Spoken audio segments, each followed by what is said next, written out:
വീട്ടാനാവാത്ത കടം എന്ന പാഠഭാഗം നമ്മൾ വായിച്ചുവല്ലോ. അതിലെ കുറച്ച് പ്രവർത്തനങ്ങളും ചെയ്തു.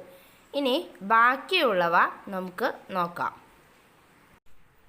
അക്ഷരങ്ങളെ പരിചയപ്പെടാം.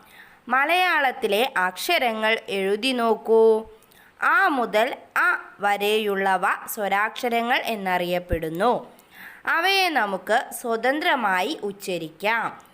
എന്നാൽ ക മുതൽ റ വരെയുള്ള അക്ഷരങ്ങൾ സ്വരാക്ഷരങ്ങളുടെ സഹായത്തോടെ മാത്രമേ ഉച്ചരിക്കാനാവൂ. അതുകൊണ്ട് അവ വ്യഞ്ജനാക്ഷരങ്ങൾ എന്നറിയപ്പെടുന്നു. സ്വരാക്ഷരങ്ങളുടെ സഹായത്തോടെ മാത്രമേ വ്യഞ്ജനാക്ഷരങ്ങൾക്ക് നിലനിൽപ്പുള്ളൂ എന്ന് സാരം. അതെങ്ങനെയെന്നോ ഉദാഹരണം ശ്രദ്ധിക്കൂ. ക എന്ന അക്ഷരമെടുക്കാം. എന്നിട്ട് കള്ളിയിൽ കൊടുത്തിരിക്കുന്നത് കണ്ടോ?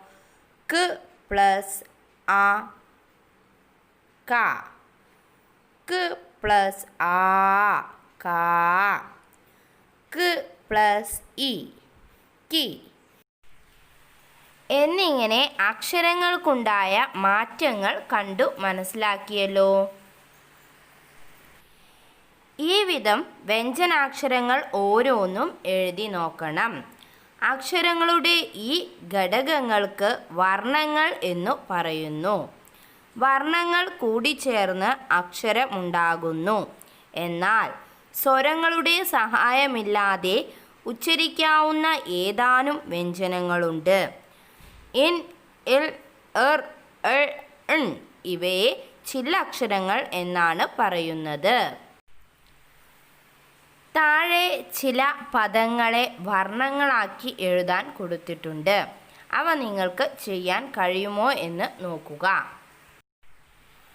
ഇനി നമുക്ക് വർക്ക് ബുക്കിലെ പ്രവർത്തനങ്ങൾ ചെയ്യാം. അവ ടീച്ചർ PDF ആയിട്ട് വിടുന്നുണ്ട്. ഇന്നത്തെ കീവേഡ് വർക്ക്, WORK.